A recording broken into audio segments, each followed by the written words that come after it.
warahmatullahi wabarakatuh. Alhamdulillah alladzi jama'ana fi hadzal makan mubarak linastafida min 'ulumi subhanahu wa ta'ala al-mutawaffir lana insyaallah. Wassalatu wassalamu ala asyrafil anbiya'i wal mursalin wa ala alihi washabihi wa man tabi'ahum bi ihsan ila yaumil wa ba'd. Yang saya hormati Pak Heri dan rekan-rekan semuanya di kantor bekas tarbiyah yang barangkali sudah turun tadi ya, panitia, Bapak dan Ibu para dosen undangan. Alhamdulillah pada hari ini kita akan mengupas kurikulum 2013.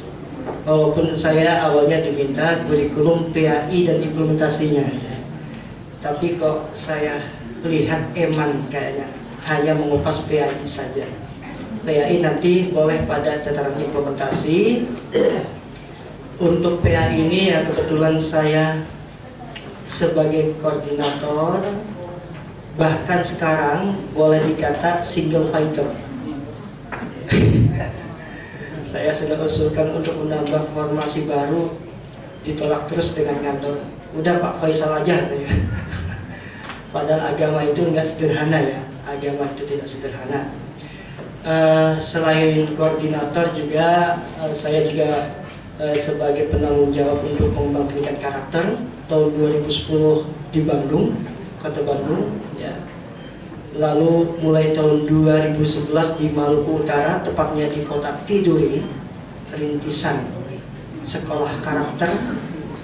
Dan sesungguhnya yang namanya karakter ini hampir tinggal landas karena RPJMN, Rencana Pembangunan Jangka Menengah Nasional itu tahun 2010 sampai 2014. Begitu mau tinggal landas, ada lagi penguatan sehingga yang ada di hadapan kita ini adalah tahun 2013. Ya, ini. Karena 2013 ini suatu hal yang penting bagi kita sehingga saya memaparkan terlebih dahulu nanti apa sih kurikulum 2013 itu, walaupun tidak in detail ya, mungkin hanya beberapa hal ya, nukat al-muhimmah ya gitu ya, nukat al-muhimmah insyaallah natakallam fiha gitu ya. Jadi hal-hal penting. Lalu kemudian bagaimana dengan PAI-nya? Ya, bagaimana dengan PAI-nya? Barangkali saya tidak akan berpanjang lebar ceritanya karena waktunya terbatas, cuma 1,5 jam ya. Ya, langsung saja Bapak dan Ibu ya. Nah, ini tadi sudah dibacakan. Ada HP saya, email saya, silahkan berinteraksi di sini melalui email boleh. Dan karena saya kebetulan juga dengan tim mengembangkan silabusnya, jadi nanti guru-guru yang akan datang itu tidak perlu lagi memikirkan silabusnya. KD-nya sudah kita kembangkan, silabusnya sudah kita buatkan, buku teks siswanya juga insya Allah 1-2 hari ini sudah final, siap cetak. Buku siswanya itu ibarat HP, itu buku siswanya. Ada buku manualnya, guidance-nya, itu buku guru, detail. Bagaimana membelajarkan item per item, bagaimana penilaiannya, bagaimana pengayaan, bagaimana remedi, bagaimana konsultasi dengan orang tua, detail sekali. Sehingga nanti kalaupun guru dikasih tugas, masih ada nih, tidak ada yang guru ya di sini Pak ya? Yang guru ada ya? Jangan alhamdulillah bebas, bari minat timah lah. belum bebas. Buat RPP. RPP ini nanti dengar bocoran nih saya nih, insya Allah akan dihandle oleh Kemenag. Lagi-lagi dibantu pelatihannya, Bapak Ibu, pelatihannya bukan buat RPP-nya. Dananya udah digelontorkan, sudah alhamdulillah. Pelatihannya Bapak Ibu. Ya. RPP-nya pun sesungguhnya di buku guru itu sudah amat sangat cukup. Buat RPP itu hanya untuk memenuhi administratif saja. Ya, alih-alih tidak ada yang dikerjakan kan, masa iya guru nggak ngerjakan sama sekali kan, kebangetan ya kan. Dari kasih dah PR, RPP, tapi awas, jangan nanti copy paste 200% dari buku gurunya. Nah, 1% lagi 200%. Ya itu ya, kira-kira gambaran umum. Baiklah Bapak dan Ibu, kita akan langsung saja ya. Pengembangan kurikulum 2013. Nah ini, kalau kita selama ini sudah mengenal ada 8 standar ya, 8 standar, yaitu ada standar isi, kompetensi lulusan, penilaian, sarana prasarana kan gitu ya, tenaga pendidikannya ya, dan proses dan lain sebagainya. Nah, kurikulum yang sekarang pun yang 2013 itu tidak terlepas dari standar-standar ini. Namun demikian, ada yang secara sinergis sekarang ini diperkuat. Bukan salah satu, di antara standar yang sudah diperkuat tersebut berkaitan dengan di antaranya standar isi. Standar isi yang Bapak dan Ibu selama ini kita kenal ada SK dan KD berdasarkan Permendiknas nomor 22 ya, tentang standar isi tahun 2006. Di dalamnya itu SK dan KD. SK sekarang hilang. Sekali lagi saya ingatkan, SK sekarang hilang. Yang ada adalah KI kompetensi inti. Kalau dulu SK itu untuk masing-masing mata pelajaran ada dengan kekhasannya sendiri-sendiri, sekarang KI itu adalah milik bersama untuk semua mata pelajaran. Dari yang bernuansakan religiusnya kental, agama, sampai yang ke barat-baratan bahasa Inggris. Karena KI ini ada 4. KI 1, KI 2, KI 3, KI 4 ada di situ. Ada. KI 1 dan KI 2 kita berbicara sikap. Sikap yang pertama KI 1, sikap spiritual, hubungan secara vertikal. KI 2, sikap sosial secara horizontal. Nah, ini perubahan pada standar isi. Ya. Kemudian juga pada standar proses, standar penilaian, standar kelulusan. Ini semua sedang kita godok, dan yang sudah siap, yang ada di depan kita di kurikulum 2013 ini standar isi, yang proses, SKL, ini dalam proses nanti diselesaikan, sehingga kita istilahkan telah dan terus dikerjakan secara sinergis. Ini yang terjadi pada kurikulum 2013. Masalah buku, nanti sekolah sudah tidak lagi repot-repot memikirkan bukunya apa. Pemerintah sudah buat buku teks siswa yang wajib.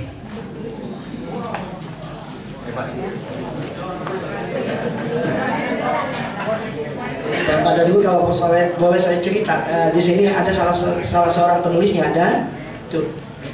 Buku teks ini prosesnya melebihi dari disertasi. Ketika sudah kita rumuskan, usernya dipanggil, lalu kemudian dinilai oleh para ahli, divalidasi. Jamaiyah, Jum'ahul Ulama. Wah, sekumpulkan para ulama tak panggil semuanya. Oh, bukan tak panggil, dipanggil oleh pemerintah. Oh, dari Persis, Al-Khairiyah, kemudian dari NU, Al-Wasriyah kumpul. Ada Prof. Uzemah, Prof. Amin Suma, bahkan Pak Komarudin Hidayat, semuanya untuk menvalidasi substansinya. Lalu kita olah menjadi itu yang namanya kompetensi dasar pengembangan dari KI. Setelah itu dilihat lagi oleh tim yang memang kerjanya untuk menilai Badan Standar Nasional Pendidikan yang penilaiannya juga sama dari berbagai macam perguruan tinggi. Ada Prof. Sutrisno di situ, ada Pak Ismail, dan yang lainnya untuk agama Islam. Ya sebelumnya kan dia panggil semua itu para ulama-ulama itu. Bahkan dari lembaga saya sendiri di mana saya dibesarkan waktu itu, Gontor pun tak panggil. Guru-guru saya mintai pertimbangannya. Masuk semua itu. Lalu kemudian setelah jadi buku diverifikasi oleh user, oleh BSMP, tidak ketinggalan oleh tim Wapres. Presiden punya tim juga itu. Lalu terakhir oleh Kemenak untuk melihat yang agama itu transliterasinya sudah benar atau tidak. Ya alhamdulillah semua itu sudah proses sudah kita lalui dan insya Allah 1-2 hari ini final. Jadi pulang dari sini saya kembali duduk dengan BSMP sama dari Badan Bahasa karena ada ketidaksamaan tentang transliterasi. Saya harus duduk bersama lagi di situ. Ya. Jadi itu, ini kurikulum 2013 tetap mengacu pada ini semuanya. Ya. Nah, ini Bapak dan Ibu, kita lihat alurnya. Ya. Konsep pengembangan kurikulum 2013 ini tetap masih mengacu pada kompeten based kurikulum. Karena undang-undangnya belum dihapus. Nomor 20 tahun 2003. Rohnya di situ. Ya. Jadi rohnya bukan roh gentayangan, bukan. Ya. Yang disempurnakan adalah permen. Bahkan nanti PP nomor 19 tahun 2005 di mana dengan PP itu lahir BSMP, ada 8 standar. Sekarang sedang disempurnakan. Permendiknasnya sudah pasti diganti. Karena Permendiknas itu kan bisa tiap tahun diganti. Ya. Tapi berbicara undang-undang tidak semudah itu. Nah, di samping ada kebutuhan juga yang berbeda semakin meningkat, pendekatan juga yang bervariasi, kemudian juga lulusan yang kita harapkan bukan hanya mahir secara kognitif saja, bukan secara kita katakan keterampilan saja, skill motorik, namun juga attitude, afeksi. Innama bu'istu liutammima makarimal akhlak. Ini yang penting. Oleh karena itu, kurikulum 2013 ini sifatnya lebih holistik. Penilaian yang dilakukan bukan hanya sebatas pada kognitif atau yang kita kenal dengan istilah output, tapi sekarang proses dan output. Kriterion reference tidak lagi menjadi acuan utama yang angka-angka kuantitatif, tapi non-reference.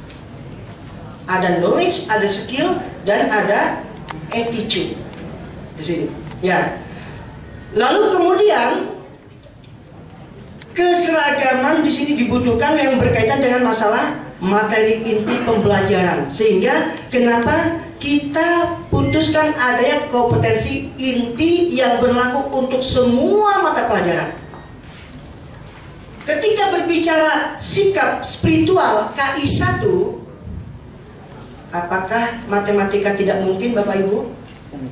Mungkin, amat sangat mungkin. Walaupun tarik ulurnya luar biasa, matematika kalau berbicara agama, mana mungkin?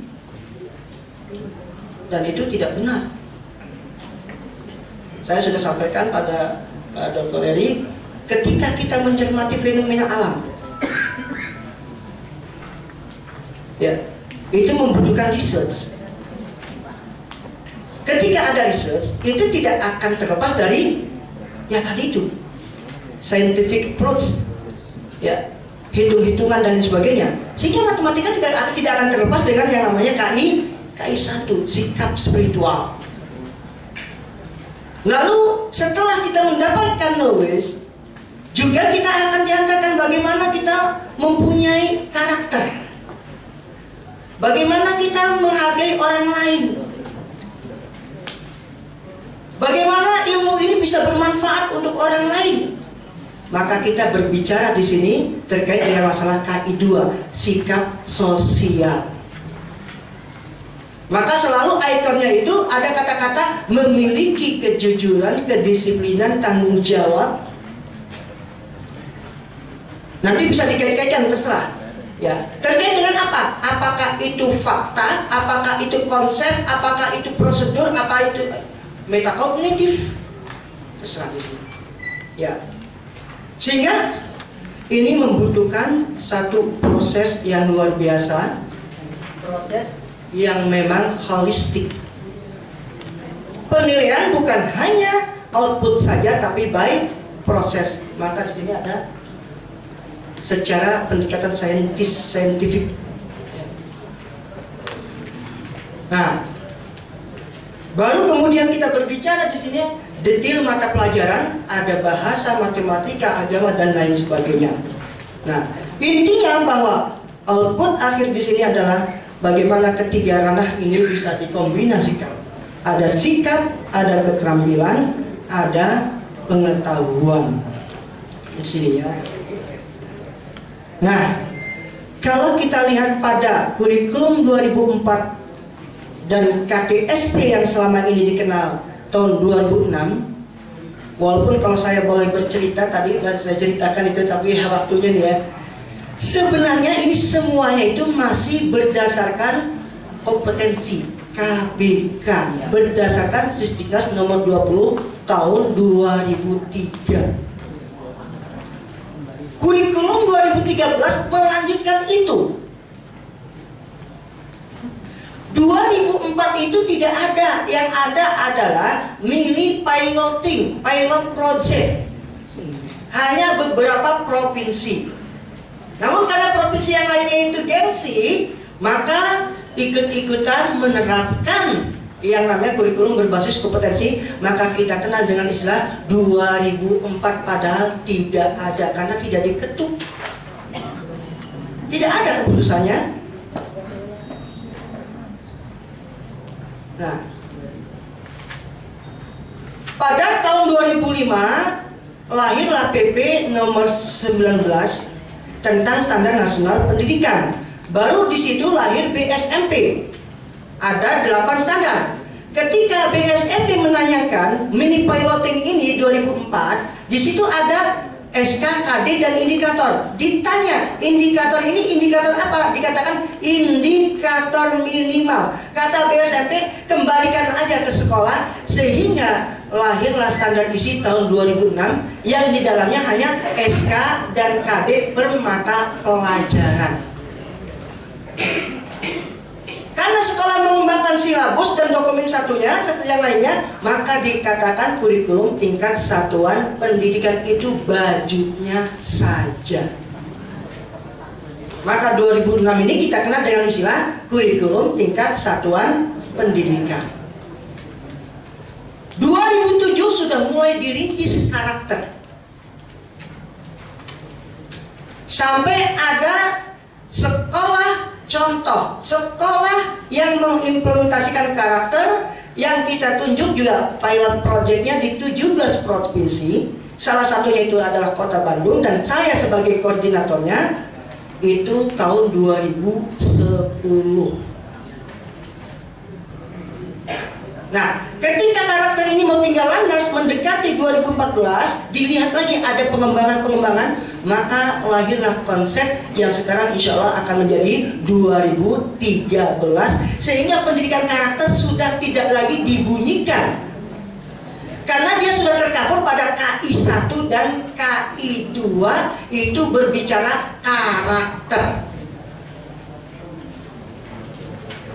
Nah ini Bapak dan Ibu ya, cukup panjang ini ya. Nah ini untuk 2004, 2006 kalau kita lihat di sini ada MAPO, SKL, SKKD, semuanya ya. Baru kemudian kita berbicara standar isi. Ini sama begitu ya. Baru kemudian berbicara di sini SKL-nya untuk keseluruhan satuan pendidikan. Jadi dijabarkan dari MAPO. Yang baru bagaimana? Yang baru sudah tidak lagi seperti itu. Mata pelajaran substansinya seperti apa? Dikembangkan dari KI dan KD, baru mata pelajaran. Sebelumnya mata pelajaran SKL per mata pelajaran, SK dan KD, baru standar isi, baru SKL untuk satuan pendidikan. Sekarang tidak, KI dulu untuk semua mata pelajaran, KD yang tersebar pada seluruh mata pelajaran diambil semuanya, dilihat, direview, mana yang masih bisa digunakan tetap dipertahankan, mana yang harus disempurnakan kita sempurnakan, mana yang harus diganti total. Setelah KD-nya tersusun semua, baru kita tetapkan untuk mata pelajaran apa. Ini perbedaannya ya. Oleh karena itu kalau kita lihat pola pikir perumusan kurikulum antara 2004 dan 2006, kemudian 2013, di sini kita lihat nomor 1, SKL diturunkan dari standar isi. Sementara yang sekarang ini berdasarkan kebutuhan.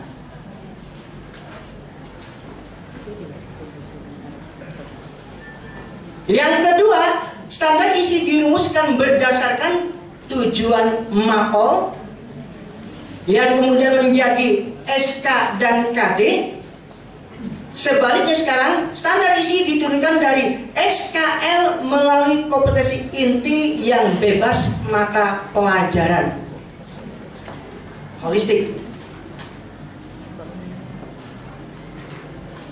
Kalau dulu ketika kita melihat KD ada dipilah-pilah. Mana yang sikap, mana yang keterampilan, mana yang pengetahuan, ini di poin nomor 3. Sekarang semuanya harus bisa, semua MAPO harus bisa memberikan kontribusi kepada ketiga-tiganya, sehingga ada KI 1, KI 2, KI 3, KI 4. KI 1 dan KI 2 tidak diajarkan sikap. Yang diajarkan KI 3 dan KI 4, karena KI 3 itu knowledge, ma'rifah, pengetahuan ya. KI 4 skill ya. Amalia, tatbiqiyah harus diajarkan. Nah, hasil output sementara, nanti kan outcome ya, baca outcome. Output sementara dari diajarkannya KI 3 dan KI 4 itu adalah KI 1 dan KI 2. Jadi semuanya terkait. Sehingga nanti di silabusnya, nanti ada contohnya silabusnya, formatnya itu akan berkembang, tidak seperti yang dulu. Ya, nanti akan sampai pada silabusnya ya. Nah, ini. Poin nomor 4, kompetensi diturunkan dari mata pelajaran, itu yang dulu. Sekarang mata pelajaran diturunkan dari kompetensi apa yang ingin dicapai. Beda.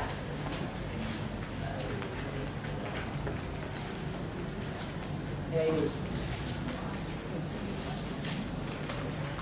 Poin 5, mapel lepas satu dengan yang lain seperti sekumpulan mata pelajaran terpisah. Ada kelompok, agama dan akhlak mulia dan apa? Akhlak mulia dan kepribadian. Ada kelompok sains, kan itu.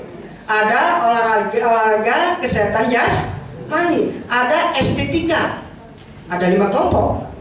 Seakan-akan semuanya tidak bersentuhan.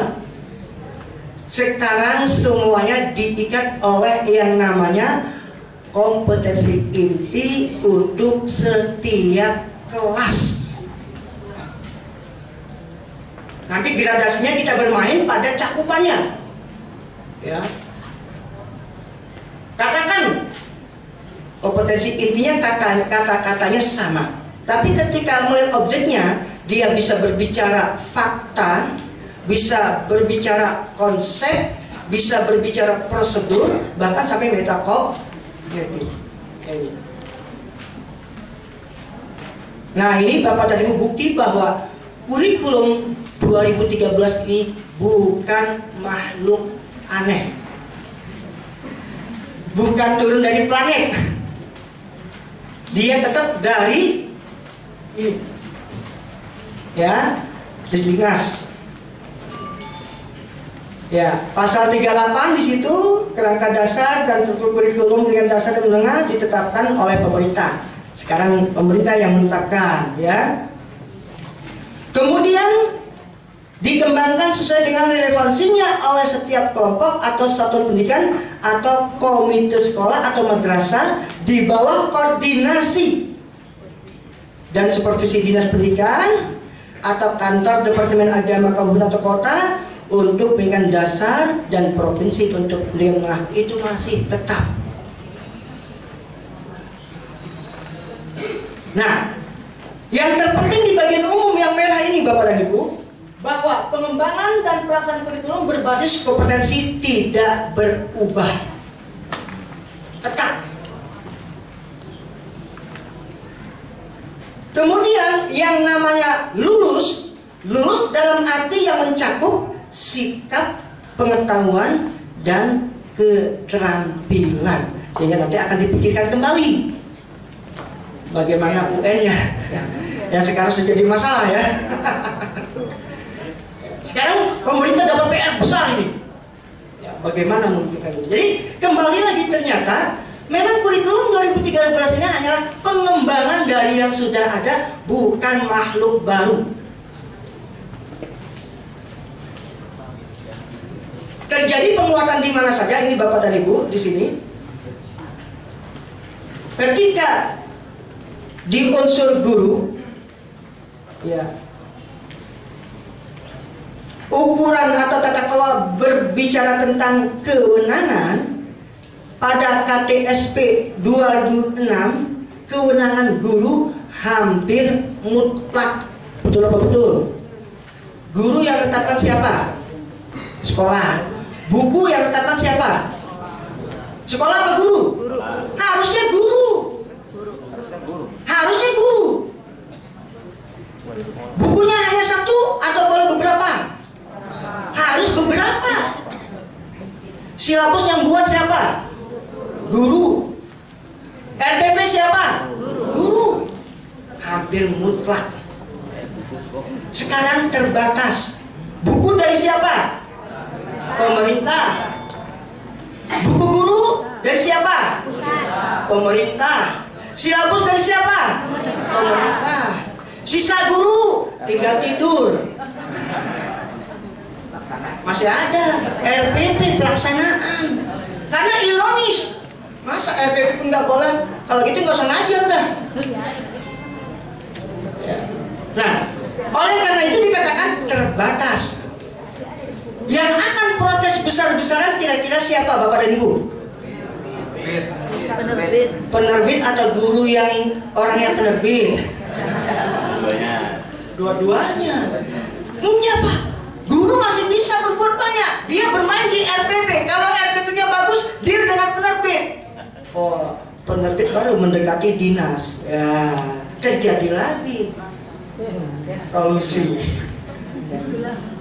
Ya, tapi nggak usah khawatir ya, nggak usah khawatir. Nah, oleh karena itu terbatas. Kemampuan guru pada saat itu dituntut tinggi apa tidak? Sekarang sebaiknya tinggi. Kalau dulu harus tinggi, sekarang sebaiknya tinggi. Kalau guru juga, mohon maaf, di pinggiran sana nih, di pedalaman, masih keluarga orang umpamanya, karena banyak beruntungnya loh. Kepala sekolah ya guru-gurunya satu. Ya dia kepala sekolah ya guru. Terutama di SD. Maka terbantu dengan adanya buku guru, tinggal kenapa saja sudah. Blok. Ya, pilih. Beres. Rebes pokoknya. Iya, rebes pokoknya. Ya. Tentunya kalau yang dulu beban guru itu berat, mana sempat ngajar baik. Coba Pak, nyiapin silabus kan banyak. RPP lagi, mana sempat. Ketika datang, mana RPP-nya? Saya tahu tidak ya. Banyak kejadian. Ketika saya masuk ke kelas, serta-merta mendadak, mana RPP-nya? Ada Pak, mana? Ketinggalan. Di mana? Di ruang kelas. Aduh Pak, itulah di rumah. Wah, rumahnya mana? Aduh Pak, 3 jam dari sini habis sudah. Salamun ala dunia illam yakun sadiqun sudukun sadiqul wa'din sofa. Ya, assalamualaikum dah. Selesai sudah. Kacau. Nah, sekarang ringan, tapi tetap RPP tetap dibuat. Tapi tidak berat, tinggal mengadaptasi mana ya buku gurunya, detail. Persiapan apa saja, pelaksanaan, para peserta didik diminta untuk mengamati gambar, lalu mendiskusikan isinya, mempresentasinya, kemudian guru memberikan penguatan. Ayo berlatih, penilaiannya detail. Rubrik soalnya seperti apa? Detail di buku gurunya. Bapak dan Ibu yang capek kami. Iktikaf. Saya sudah iktikaf 3 bulan. Iktikaf 3 bulan masih diutak-atik. Sebelum kesini pun tetap sana, kemudian pulang dari sini duduk lagi dengan BSMP. Yaitu waktu untuk pembelajaran rendah pada 2006. Kenapa? Karena guru itu disibukkan dengan silabus RPP habis. Datang di kelas, apa yang terjadi? Ya, anak-anak, coba tolong tutor sebaya.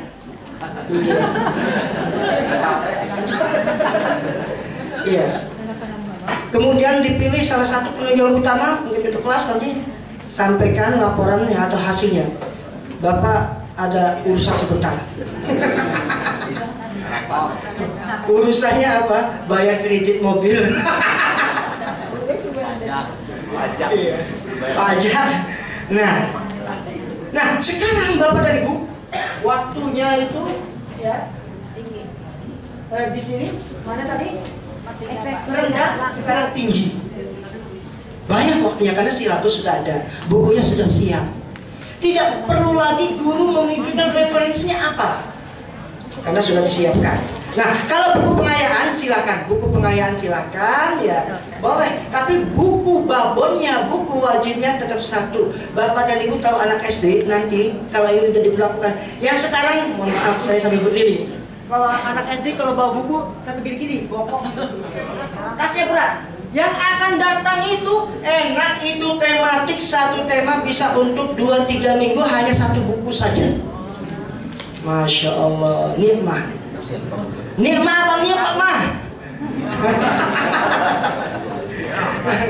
Ni'mah bagi orang tua dan anak, niqmah bagi para penerbit. Guru yang jual buku. Ya ini ya. Nah ini, kalau guru menentukan bukunya, apalagi diancam oleh penerbit, maka variasinya kan tinggi. Sekarang penerbit tidak bisa berbuat banyak, bukunya satu, maka variasinya rendah. Waduh, kembali dong ke zaman penjajahan. Saya tanya, guru-guru di sini senang yang mana? Senang yang bervariasi atau senang yang variasi? Variasi. Iya. Jadi nggak senang nih dibacain buku. Nggak senang. Udah saya tarik lagi, nanti saya informasikan. Yakin nih? Variasi. Ya, variasi dalam arti apa? Untuk pengayaan. Karena kan nggak boleh kita belajar hanya satu sumber saja. Nanti lama-lama tak tidur amal lagi. Bebas mazhab. Iya, yang penting apa yang ingin dicapai. Kreativitas guru. Jadi guru tetap kreatif. Berbicara kreativitas guru tidak terbelenggu sama sekali, karena di buku guru itu guru diajak aktif. Di pembelajaran yang banyak aktif peserta didik. Nanti akan dilihat Pak. Bermain peran, diskusi. Jadi guru fungsinya sebagai tutor, mentor, fasilitator, katalisator, mediator, tapi bukan diktator. Dan koruptor. Iya. Iya. Nah, bodohnya gontor, jadinya mentor, jadi jontor. Oke, nah, terus oleh karena itu kalau bapak-bapak dan ibu, kalau kita lihat ini, siswa ini tidak sepenuhnya tergantung pada guru. Percaya, peserta didik itu anak yang cerdas, yang punya potensi, bukan tidak punya potensi. Sudah ada report? Ya, itu kan jelas bahwa anak itu bukan gelas kosong, ya, bukan gelas kosong. Ya, oleh karena itu kan ketika dicanangkan, disumpah, alastu birabbikum qalu bala. Jadi bukan kertas putih, tapi kertas yang berlabel. Label ini bisa terderogen atau tidak tergantung pembina atau orang tua. Nah itu kembali lagi. Jadi siswa tidak boleh tergantung pada guru. Ya. Pemantauan, ya, titik penyimpangan, karena itu bervariasi. Guru masing-masing silakan banyak. Kalau sekarang diestimasi sedikit. Ya, penyimpangan tinggi, sekarang diestimasi rendah. Pengawasannya sulit karena bervari. Sekarang tidak mudah. Nanti ada master teacher, ada yang namanya tingkat pusat, ada master teacher training, dan ini insya Allah akan untuk agama, ya, diambil alih oleh Kemenang. Alhamdulillah. Kita serahkan Pak agama itu. Kenapa Bapak dan Ibu? Karena dananya terbatas. Sampai sekarang dibintangi Pak, dibintangi. Oleh karena itu Kemenang yang akan mengambil alih, yaitu. Ya.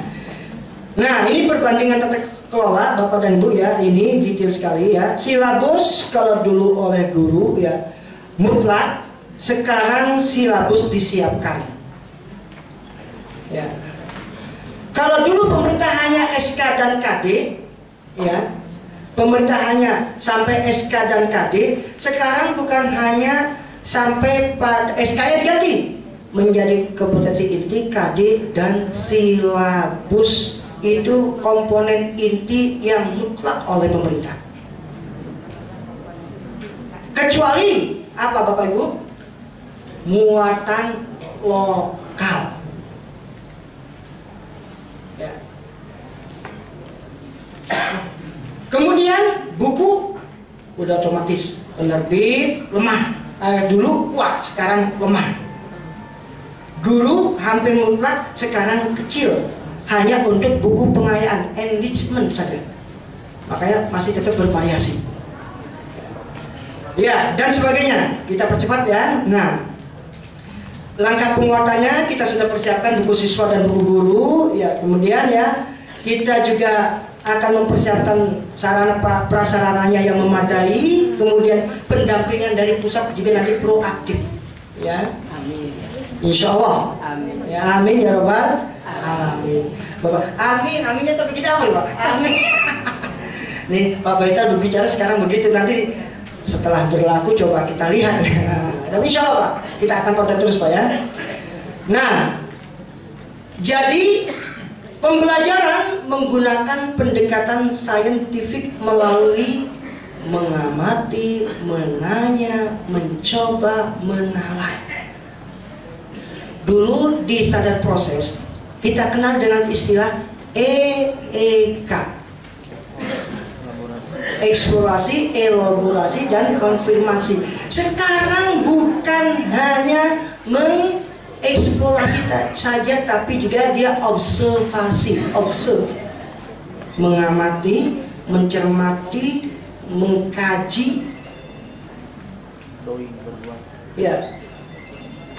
Kalau dulu itu elaborasi, sekarang bukan hanya sekedar elaborasi, ada sintesis di situ, ada mengasosiasikan.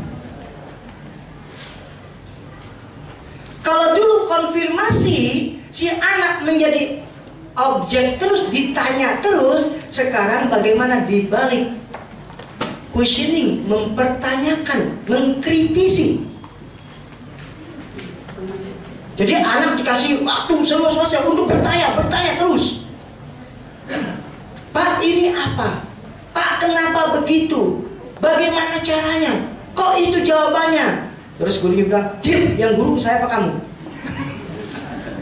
Sekarang tidak lagi seperti itu. Ya. Kalau dulu anak diberitahu, sekarang mencari tahu, discovery, learning. Ya, dan lain sebagainya. Ya, penilaian juga begitu. Ya, bukan hanya membuat soal yang hanya butuh jawaban jelas, singkat, sudah paket, tapi bagaimana soal itu mengembangkan narasi anak. Jelaskan mengapa demikian, apa hubungannya antara ini dengan itu, kenapa terjadi seperti itu. Bukan sebutkan. Ya ini. Jadi ini kira-kira ya. Kemudian dia portofolio, karena ini kan proses dan output. Portofolio, lembar observasi, perilaku anak sehari-hari di sekolah, di kelas, di sekolah, bahkan di rumah itu ada, bisa guru komunikasi langsung, bisa melalui telepon, bisa melakukan kunjungan, bisa ada buku penghubung. Sini, persis kayak di TK Pak ya. TK ya. Nah, bebannya ini. Ya. Silabus. Ya, disediakan buku pegangan guru. Silabus, buku ya. Di sini. Kalau dulu umpamanya mengajar beberapa mata pelajaran dengan cara berbeda. Ya. Ini untuk SD. Sekarang ada pendekatan tematik. Beda. Kemudian kita murid juga sudah ada buku teks oleh pemerintah dan pemerintah daerah. Ya, ini untuk SD. Ya. Bapak dan Ibu, arah pengembangannya seperti apa? Ini. Jadi betul-betul mimpi kita anak didik kita itu merupakan anak didik yang produktif, kreatif, inovatif, dan afektif. Suluknya bagus, moralnya bagus, bukan efektif tapi afektif. Jadi ada 4 hal yang harus kita targetkan di sini. Kualitas anak kita itu seperti apa? Ini mimpi kita. Dan itu melalui penguatan ada sikap, pengetahuan, keterampilan. Ketika kita berbicara pengetahuan, tahu apa? Ketika kita berbicara sikap, tahu mengapa? Ketika kita berbicara keterampilan, tahu bagaimana how. Sehingga si anak itu menjadi produktif, kreatif, inovatif, dan afektif. Tidak taklidul amal. Apa ini? Mengapa harus begitu dan bagaimana? Sini. Ya. Nah ini, ya. Jadi semua di sini ada kompetensi lulusan, ada isi struktur semuanya, proses penilaian sampai standar isinya harus melahirkan ini tadi. Yang anak yang produktif, kreatif, inovatif, dan efektif melalui penguatan 3 ranah. Knowledge, pengetahuan apa, afeksinya itu mengapa, dan skill, keterampilannya bagaimana. Saya bayangkan Bapak Ibu akan rumit nanti. Nilainya itu bukan grade dan referensi saja, tapi dia lebih pada non-referensi, 3 ranah. Bahkan bisa jadi yang namanya afektif itu bisa menentukan anak ini layak dibilang qualified atau tidak. Karena dari segi kognitif oke, dari segi prosedur dia oke, tapi belum tentu mentalnya. Maka harus diimbangkan. Nah ini, ya. Sekarang kita berbicara, ya ini, ya perbedaan esensial kurikulum yang SMP seperti ini. Ya. Mata pelajaran tertentu mendukung kompetensi tertentu. Yang sekarang tiap mata pelajaran mendukung semua kompetensi. Kalau dulu itu, oh ini lebih cenderung katakan matematika ke knowledge-nya. Agama katanya moralnya.